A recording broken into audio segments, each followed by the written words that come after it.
You ask Tiger to solve. This deals with linear equations with one unknown.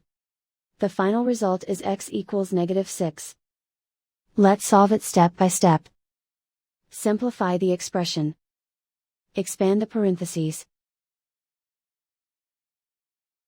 Simplify the arithmetic. Group all x terms on the left side of the equation.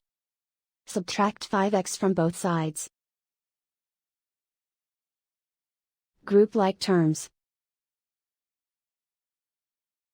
Simplify the arithmetic.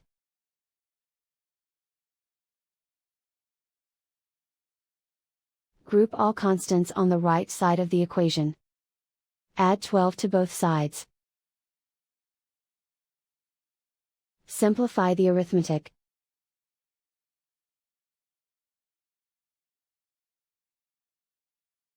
Isolate the x. Divide both sides by -2. Cancel out the negatives. Simplify the fraction. Move the negative sign from the denominator to the numerator.